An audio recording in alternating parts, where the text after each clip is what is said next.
हर हर महादेव दोस्तों। पूज्य गुरुजी ने अभी अपनी 2 दिन पहले की कथा में एक ऐसा विशेष उपाय बताया है जो उन्होंने आज तक अपनी किसी भी कथा में नहीं बताया।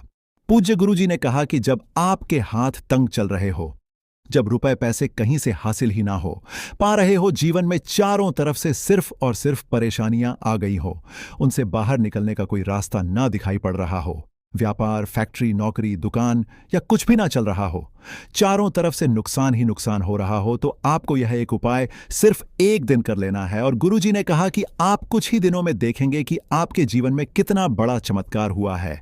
धन हासिल के नए नए मार्ग बन जाते हैं, जीवन की सारी बाधाएं समाप्त हो जाती हैं और आपको सुख समृद्धि की हासिल होती है। तो चलिए जानते हैं इस विशेष उपाय के बारे में।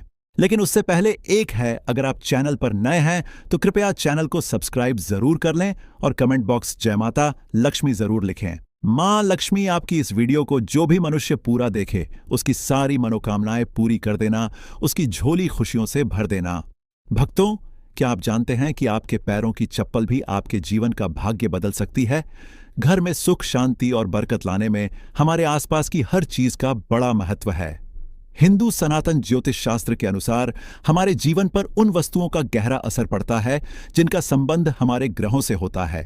इसलिए घर की हर चीज को सही जगह पर रखना और महत्व को समझना बेहद जरूरी है। आज हम बात करेंगे पैरों में पहनने वाले चप्पल की। यह हमारे रोजमर्रा के जीवन का अहम हिस्सा है, लेकिन क्या आप जानते हैं कि यह आपकी किस्मत को भी असरित कर सकती है? सही तरीके से रखी गई चप्पलें घर में सुख और समृद्धि लाती है, जबकि लापरवाही से रखी गई चप्पलें दुर्भाग्य और आर्थिक परेशानियों का कारण बन सकती है। भक्तों, कहा जाता है कि किसी इंसान की चप्पल देखकर उसकी आर्थिक और सामाजिक स्थिति का अंदाजा लगाया जा सकता है। सही आदतें और चप्पलों की देखभाल न सिर्फ आपके भाग्य को संवार सकती है, बल्कि जीवन को और भी सुखद बना सकती है। तो आइए जानते हैं उन महत्वपूर्ण बातों के बारे में जो चप्पलों से जुड़ी है और जिन पर ध्यान देना बेहद जरूरी है। लेकिन उससे पहले अगर आप चाहते हैं कि मां लक्ष्मी का आशीर्वाद हमेशा आपके साथ रहे तो इस वीडियो को लाइक करें, चैनल को सब्सक्राइब करें और कमेंट बॉक्स में जय मां लक्ष्मी हम पर और हमारे परिवार पर कृपा करें, हमारे दुख दूर जरूर लिखें। नंबर 1, टूटी या पुरानी चप्पलें। आपने अक्सर देखा होगा कि कई लोगों के घर में टूटी हुई या बहुत पुरानी चप्पलें पड़ी रहती हैं। लोग इन्हें ठीक करवाने या फेंकने में देर कर देते हैं, लेकिन ऐसी चप्पलें घर में अशांति और नकारात्मक ऊर्जा का कारण बनती है। इसीलिए अगर आपकी कोई चप्पल टूट जाए या बेकार हो जाए तो उसे तुरंत घर से हटा दें। नंबर 2, मुख्य द्वार पर। मुख्य द्वार घर का सबसे महत्वपूर्ण स्थान होता है, जहां से मां लक्ष्मी का आगमन होता है। अगर यहां जूतों और चप्पलों का ढेर लगा रहेगा या गंदगी होगी तो यह मां लक्ष्मी को नाराज कर सकता है। ऐसा होने से घर में आर्थिक तंगी और कष्टों का सामना करना पड़ सकता है। नंबर 3, ईशान कोण में चप्पलें न रखें। घर के उत्तर पूर्व कोने को ईशान कोण कहा जाता है और इसे बेहद पवित्र समझा गया है। इस दिशा में भगवान का वास होता है। अगर आप इस जूते या चप्पल रखते हैं तो यह अशुभ समझा जाता है। इससे घर में नकारात्मक ऊर्जा फैलती है और दरिद्रता का वास हो सकता है। नंबर 4, चप्पलें सही तरीके से रखें। अक्सर लोग चप्पल उतारते समय उन्हें ऐसे ही फेंक देते हैं, जिससे एक चप्पल दूसरी के ऊपर आ जाती है। यह एक अशुभ संकेत समझा जाता है। ऐसा करने से नकारात्मक ऊर्जा का असर बढ़ा सकता है। इसलिए जब भी चप्पल उतारें उन्हें सही से और व्यवस्थित रूप से रखें। इन छोटी छोटी बातों का ध्यान रखकर आप अपने घर में सुख, शांति और समृद्धि को बनाए रख सकते हैं। यह बातें न केवल आपके जीवन को बेहतर बनाती हैं, बल्कि आपके आसपास के माहौल को भी सकारात्मक बनाती हैं। ध्यान रखें, छोटी छोटी आदतें बड़े बदलाव ला सकती हैं। अगर आपकी चप्पल उलटी हो या दूसरी चप्पल पर पड़ी हो तो यह बीमारियों का संकेत समझा जाता है। इसीलिए कोई चप्पल उल्टी दिखे तो उसे तुरंत सीधा कर दे और अपनी चप्पल को कभी भी उल्टा ना छोड़े। नंबर 5, घर में चप्पल को दहलीज पर खड़ा करके ना रखें। कई लोग चप्पल को सुखाने के लिए दहलीज पर रख देते हैं, लेकिन ऐसा करना अशुभ समझा जाता है। इससे घर में नकारात्मक ऊर्जा उत्पन्न होती है और बरकत खत्म हो जाती है। दहलीज को घर के प्रवेश का महत्वपूर्ण स्थान समझा गया है, जिसे साफ सुथरा रखना जरूरी। जब चप्पल या जूते दहलीज पर रखे जाते हैं तो यह न केवल घर की सुंदरता को असृत करता है, बल्कि देवी देवताओं की कृपा को भी दूर कर सकता है। नकारात्मक ऊर्जा का असर हमारे मानसिक स्वास्थ्य और परिवार के सदस्यों के संबंधों पर भी पड़ सकता है। नंबर 6, जूते चप्पल पहनकर कभी भोजन न करें। माता अन्नपूर्णा इससे नाराज हो जाती है और दुर्भाग्य पीछा नहीं छोड़ता। इसी तरह घर की रसोई में भी जूते पहनकर ना जाए। यह बहुत अशुभ समझा जाता है और इससे ग्रहों पर बुरा असर पड़ सकता है, जिससे जीवन में कठिनाइयां बढ़ सकती हैं। नंबर 7, घर के दरवाजे पर चप्पल उतारने से बचे। किसी को भी उपहार में जूते चप्पल ना दें। पुराने टूटे या घिसे हुए जूते चप्पल पहनना भी अशुभ समझा जाता है। यह दुर्भाग्य को निमंत्रण देता है। अपने जूते चप्पलों को हमेशा साफ रखें और नियमित रूप से धोकर पहनें। घर में जूते चप्पल इधर उधर बिखरे न रखें। जिस घर में बिखरी रहती है वहां शनिदेव का अशुभ असर पड़ता है। नंबर 8, अगर आप शनिदेव की कृपा पाना चाहते हैं तो शुभ कार्य के लिए जाते समय या घर से बाहर निकलते समय फटे हुए जूते चप्पल कभी ना पहने। ऐसा समझा जाता है कि फटे या टूटे हुए जूते चप्पल पहनने से कार्य में रुकावट आ सकती है। शनिदेव को फटे हुए जूते चप्पल अप्रिय लगते हैं, जिससे उनकी नाराजगी हो सकती है। इसलिए शुभ पर हमेशा अच्छे और सही जूते चप्पल पहनने की सलाह दी जाती है। यदि संभव हो तो नए या अच्छी स्थिति में जूते चप्पल पहनें, ताकि आपकी यात्रा सफल और शुभ हो। इसके अलावा अगर आप किसी विशेष स्थान पर जा रहे हैं जहां अच्छे कपड़े पहनने की जरूरत है, तो जूते चप्पल भी आपके पहनावे का एक महत्वपूर्ण हिस्सा है। नंबर 9, शनिवार के दिन जूते चप्पलों का दान करना शुभ समझा जाता है। खास तौर पर से बने जूते चप्पल शनिवार को दान करने से शनिदेव प्रसन्न होते हैं। ऐसा समझा जाता है कि यह दान इंसान की आर्थिक स्थिति सुधार है और जीवन की बाधाओं को दूर करता है। अलावा दान करने से इंसान के पाप कम होते हैं और पुण्य में वृद्धि होती है। यह न केवल मानसिक शांति देता है, बल्कि संतोष और आत्मिक प्रसन्नता भी प्रदान करता है। नंबर 10, घर में फटे पुराने जूते चप्पल रखने से बचे। पुराने और अनुपयोगी जूते चप्पल घर में से नकारात्मक ऊर्जा फैलती है। इसका असर यह होता है कि घर में कोई ना कोई बीमार रहता है और गरीबी का वास बना रहता है। इसके साथ ही यह घर में वास्तु दोष भी उत्पन्न करता है। ऐसे जूते चप्पलों को या तो घर से बाहर निकाल दें या किसी जरूरतमंद को दान कर दें। नंबर 11, जिन लोगों की कुंडली में शनि ग्रह भारी होता है या जिनकी ग्रह दशा में शनि की 7.5 चल रही होती है, उनके लिए यह उपाय लाभकारी हो सकते हैं। उन्हें मंगलवार, शनिवार और ग्रहण के दिन जूते चप्पल खरीदने से परहेज करना चाहिए। अमावस्या के दिन भी जूते चप्पल न खरीदें, क्योंकि ऐसा करना जीवन में नकारात्मक ऊर्जा और समस्याओं को आकर्षित कर सकता है। नंबर 12, किसी और इंसान की चप्पल पहनने से बचें। घर के सदस्यों की चप्पल इस्तेमाल करना सामान्य है, लेकिन बाहरी इंसान की चप्पल पहनने से आपको उनके दुर्भाग्य और संघर्षों का सामना करना पड़ा है। यह आदत अशुभ मानी जाती है और इसे हमेशा टालना चाहिए। नंबर 13, शनिदेव को प्रसन्न करने का एक आसान तरीका है। शनिवार को काले जूते पहनकर हनुमान मंदिर जाएं। मंदिर के बाहर जूते उतारकर हनुमान जी के दर्शन करें और प्रार्थना के बाद उन जूतों को वहीं छोड़ दें। यह जूते किसी जरूरतमंद के काम आएंगे, जिससे शनिदेव और बजरंगबली प्रसन्न होंगे।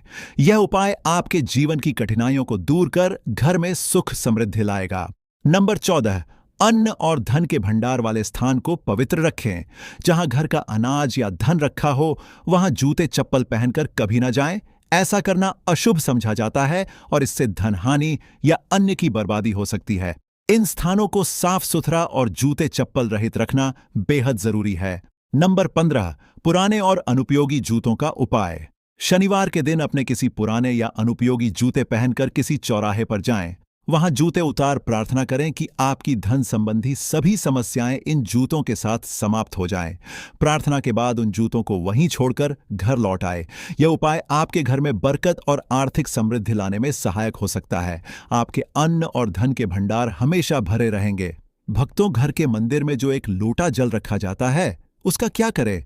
घर के मंदिर का लोटा कैसा हो? पीतल का हो, तांबे का? और घर के मंदिर में जो एक लोटा जल रखा होता है, उस जल का हम क्या करें? कुछ लोग करते हैं गलती और बाद में पछताते हैं। ऐसी गलती आप कभी मत करना, नहीं तो कंगाल हो जाओगे, बर्बाद हो जाओगे। घर के मंदिर में एक लोटा जल ऐसे कभी मत रखना।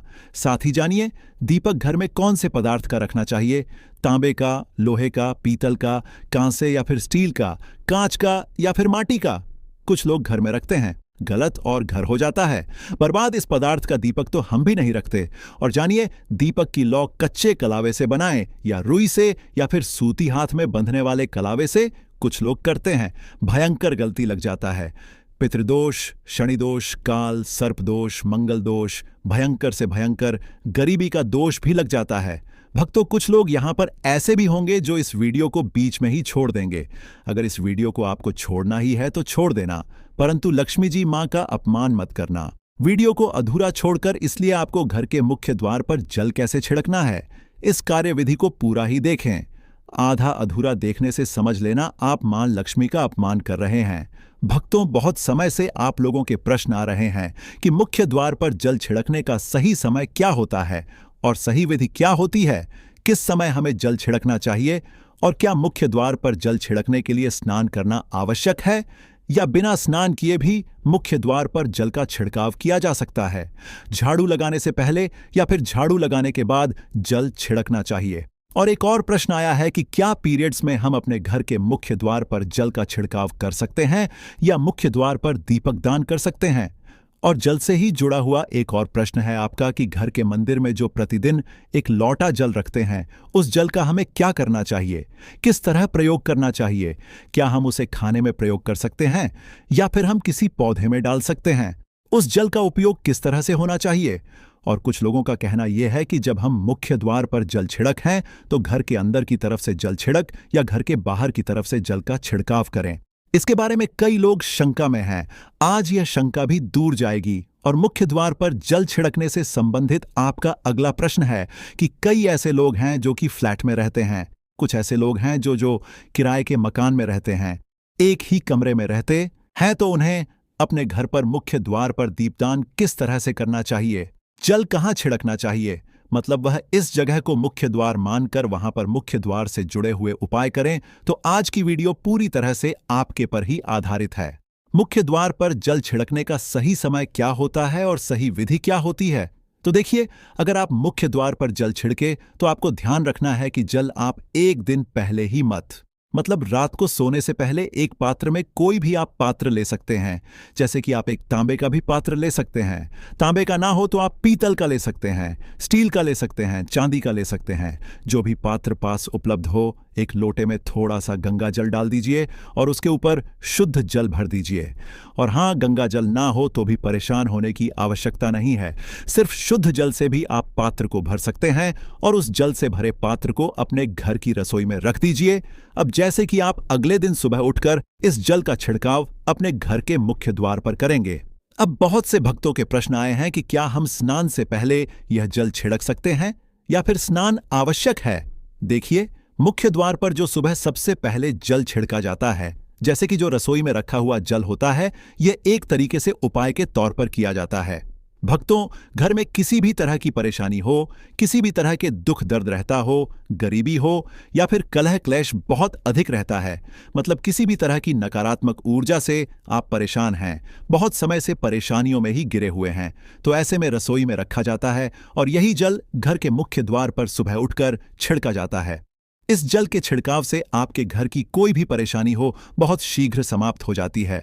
इस उपाय को करने से आपके घर में सुख समृद्धि भी आती है, कला क्लेश से भी मुक्ति मिलती है, बीमारियों से भी मुक्ति मिलती है। मतलब देखिए, किसी भी तरह की मानसिक परेशानी हो, शारीरिक परेशानी हो, आर्थिक तंगी हो या आपके घर में कोई वास्तु दोष हो, किसी भी तरह का ग्रह दोष हो, जैसे कि कई ऐसा होता है कि कई लोगों के ऊपर कई तरह के बुरे ग्रह दोषों का असर होता है, जिसकी वजह से घर में परेशानियां हमेशा बनी रहती हैं। तो ग्रह दोषों के असर से भी आपको मुक्ति मिलती है, वास्तु दोष और पितृदोष भी समाप्त होता है। इसके साथ ही जैसे कि बहुत से लोगों के प्रश्न होते हैं कि उनके ऊपर किसी ने कुछ कर करा दिया है, उनके परिवार में किसी भी तरह की पहले कोई परेशानी नहीं थी, लेकिन अभी कुछ समय से लगातार आती ही जा रही है और कोई रास्ता नहीं मिल रहा है परेशानी से निकालने का। तो किसी के भी किए कराए तंत्र मंत्र का असर हो, किसी की बुरी नजर का असर हो, तो भी आपके इस उपाय से मतलब इस एक लोटा जल से आपकी परेशानी स्वतः ही कुछ दिनों में समाप्त हो जाती है।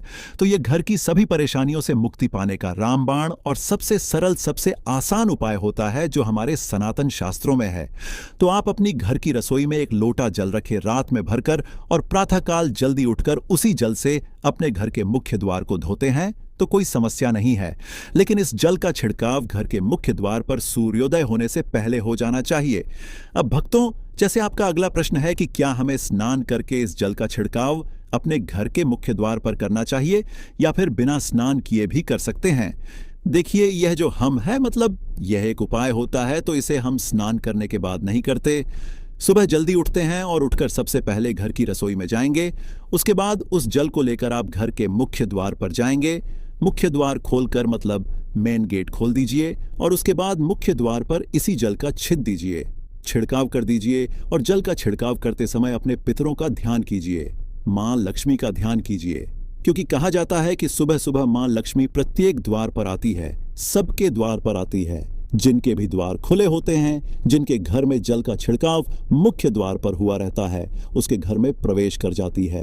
तो महालक्ष्मी का अपने मन में ध्यान कीजिए और एक तरह से प्रार्थना कीजिए, हे मां लक्ष्मी, आप मेरे घर में प्रवेश करें, मैं आपका स्वागत करने के लिए तैयार हूं। और इसके बाद अपने पितरों का ध्यान कीजिए, क्योंकि हमारे घर की दहलीज होती है, वहीं पर पितरों का वास समझा जाता है। तो जब आप दहलीज पर जल के छींटे देते हैं तो आपके पितर बहुत प्रसन्न हो जाते हैं और उनका आशीर्वाद भी आपको हासिल होता है। तो सुबह जो आप जल छिड़के, इसके लिए स्नान करने की आवश्यकता नहीं है, बिना स्नान किए भी कर सकते हैं। भक्तों, वीडियो में आगे बढ़ने से पहले आपसे छोटा सा निवेदन है कि कमेंट बॉक्स में जय मां लक्ष्मी जरूर लिखें।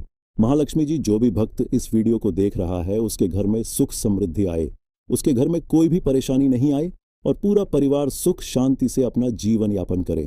भक्तों, अगर तुम में से कोई महालक्ष्मी जी को मानता है, तो अगर सच में ही भक्त हैं, आप इस वीडियो को लाइक कर कमेंट बॉक्स में एक बार जय मां लक्ष्मी लिख देना और उसके मन में जो भी मनोकामना है वह पूरी कर देना। अब भक्तों, आपका अगला प्रश्न है कि क्या झाड़ू लगाने के बाद हमें जल का छिड़काव करना चाहिए या फिर झाड़ू लगाने से पहले भी जल का छिड़काव कर सकते हैं। तो जैसे मैंने आपको पहले ही बताया था कि उठने के बाद सबसे पहला कार्य जो आपको करना है वह जल का छिड़काव ही करना है। उसके बाद आप झाड़ू लगा सकते हैं। लेकिन एक चीज का ध्यान रखिए, जब हम सोकर उठते हैं तो सबसे पहले बिस्तर पर बैठे हुए ही अपने दोनों हथेलियों को जोड़कर और दोनों हथेलियों को सामने से जोड़कर पूरी हथेली को देखा जाता है। उसमें मां लक्ष्मी का ध्यान किया आ जाता है। उसके साथ ही 5 देवताओं दान किया जाता है। 5 देवता कौन कौन से होते हैं मां? दुर्गा, भगवान शिवा, भगवान श्री हरि विष्णु, गणपति गजानन और भगवान सूर्य देवता। पंच देवताओं का ध्यान हम अपने हाथों में ही करते हैं, हथेलियों में ही करते हैं। लक्ष्मी का मध्य सरस्वती कर मूल्य, ब्रह्मा प्रभाते कर दर्शन। भक्तों, इस मंत्र का उच्चारण आप चाहे तो कर सकते हैं, नहीं करते हैं तो भी कोई बात नहीं। अपने इष्ट देव देवता का और 5 देवताओं का ध्यान अपनी हथेलियों में, उसके बाद दोनों हाथ जोड़कर सभी देवी देवताओं को प्रणाम किया जाता है और उसके बाद अपने हाथ से पृथ्वी का स्पर्श करते हैं, धरती को छूकर प्रणाम करते हैं 2 बार या 3 बार, और उसके बाद अपना दाहिना पांव पृथ्वी पर रखते हैं। भक्तों, धरती पर रखते हैं। उसके बाद ही बाकी के जो सभी कार्य होंगे वह उसके बाद ही किए जाएंगे। जल का छिड़काव आप उसके बाद ही करेंगे। मतलब सुबह उठने के बाद सबसे पहले हथेलियों के फिर को प्रणाम कीजिए, फिर धरती पर पैर रखें और उसके बाद रसोई में जाकर आपको जल लेना है और घर का मुख्य द्वार खोलकर मुख्य द्वार पर जल का छिड़काव करना है, मां लक्ष्मी का और अपने पितरों का ध्यान करना है। उसके बाद आप अपने घर में आ जाएंगे और उसके बाद जो भी आपकी रूटीन वर्क होते हैं, मतलब झाड़ू लगाएंगे या फिर आप स्नान करेंगे, ये सभी कार्य उसके बाद किए जाएंगे। और अब जैसे कि कई लोगों के प्रश्न आते हैं कि जब हम जल का छिड़काव है, क्या उसी समय हम घर के मुख्य द्वार पर झाड़ू लगाकर और पानी डालकर क्या हम मुख्य द्वार की अच्छे से सफाई कर सकते हैं? जी हां, बिल्कुल कर सकते हैं। पहले आप जो रसोई में रखा हुआ जल है उस जल का छिड़काव कर दीजिए। उसके बाद और भी पानी डालकर, मतलब अगर आपके पास जल और उपलब्ध है तो और जल लेकर और घर के मुख्य द्वार की अच्छी तरह से झाड़ू से या कैसे भी सफाई कर सकते हैं। और कई लोगों के प्रश्न आए हैं कि हम किसी फ्लैट में रूअर रहते हैं या फिर किसी ऐसे कमरे में रहते हैं, किराए के कमरे में, कि हमारे पास एक ही कमरा है, तो हम जल का छिड़काव या फिर दीपक दान कहां पर करें? किससे हम अपना मुख्य द्वार माने? देखिए, जो आपका अपना कमरा है या फिर जो फ्लैट है आपका, जहां पर आपका नेम प्लेट लगा हुआ है, आप उसी स्थान पर दीपक दान करेंगे और उसी स्थान पर आपको जल का छिड़काव करना है। मतलब जहां पर अगर एक ही कमरे का मकान है तो आपके कमरे का है, वहीं पर आपको थोड़ा सा जल छिड़क है और वहीं पर आप दीपक दान भी करेंगे, जो कि मुख्य द्वार से जुड़े हुए उपाय होते हैं। वह आप अपने घर के मतलब जो अपना कमरा है उसके बिल्कुल दरवाजे के पास ही करेंगे। और आपका अगला प्रश्न है कि क्या पीरियड में हम अपने घर के मुख्य द्वार पर जल का छिड़काव कर सकते हैं, दीपक दान कर सकते हैं? देखिए, जल का छिड़काव करने के लिए पीरियड हो या ना हो उससे कोई फर्क नहीं पड़ता, जल का छिड़काव कर है। रही बात दीपक दान की, तो दीपक दान देखिए कार्मिक पूजा में आ जाता है और कार्मिक पूजा हम बिना शुद्ध हुए नहीं कर सकते हैं। मतलब पीरियड समाप्त होने के बाद ही आप कर सकते हैं। भक्तों, बाकी जल का छिड़काव आप कभी भी कर सकते हैं, पीरियड्स में भी कर सकते हैं, कोई समस्या नहीं है। और अब आपका प्रश्न है कि क्या घर के मंदिर में जो हम जल रखते हैं, क्या वह रखना जरूरी है, और अगर हम रखते हैं तो उस जल का क्या करें? देखिए, घर के मंदिर में जल रखना बहुत आवश्यक है। जल एक ऐसी चीज होती है जिसमें सभी तरह की जो ऊर्जा होती है ऑब्जर्व हो जाती है। तो जो हम पूजा पाठ करते हैं, मंत्रों का जप करते हैं या वहां पर प्रार्थना करते हैं, जो भी हमारे अपने मन की कामना भी कहते हैं भगवान से, तो सभी चीजें उस जल में समाहित हो जाती हैं। इसलिए पूजा करने से पहले घर के मंदिर में एक लोटा जल रखा जाता है और उसके बाद दीपदान मतलब एक दीपक प्रज्वलित कर दिया जाता है। यह अग्नि जल का एक तरह से बैलेंस भी हो जाता है और इसलिए सनातन शास्त्रों के अनुसार घर के मंदिर में एक लोटा जल भी हमेशा होना चाहिए और दीपक भी प्रज्वलित करना चाहिए। तो अब इस जल का करना क्या चाहिए? देखिए, जब हम जल रखते हैं सुबह की पूजा में रखते हैं, मतलब सुबह जो हम पूजा करते हैं प्रातःकालीन पूजा, उस समय जल रखा जाता है और वह जल हम अगले दिन उठते हैं। मतलब जब आप अगले दिन पूजा करने जाते भक्तों, स्नान इत्यादि करने के बाद तो आप उस जल को उठाते हैं। सबसे पहले तो उस जल का प्रयोग सुन लीजिए। आप अपने घर के सारे कमरों में मतलब पूरे घर में उस जल का छिड़काव करते हैं, तो इससे आपके घर का शुद्धिकरण हो जाता है, क्योंकि वह बहुत ही सकारात्मक ऊर्जा से भरा हुआ जल होता है। इससे कई बीमारी अपने आप ही दूर हो जाती है। उस जल का छिड़काव करने से किसी भी तरह की नकारात्मक ऊर्जा का प्रवेश आपके घर में नहीं होता। किसी भी तरह परेशानी आपके घर में हो, अगर आप नियमित तौर पर उस जल का छिड़काव करें अपने घर में, तो निश्चित ही आप परेशानियों से मुक्ति पा जाते हैं। किसी के कर्ण तंत्र मंत्र के असर से मुक्ति पा जाते हैं। दूसरा उपाय आप कर सकते हैं, जैसे कि घर में कोई बीमार है तो आप इस जल को उस व्यक्ति को पीने के लिए दे सकते हैं और यह जल इतना शक्तिशाली होता है कि इस जल को पीने से बड़ी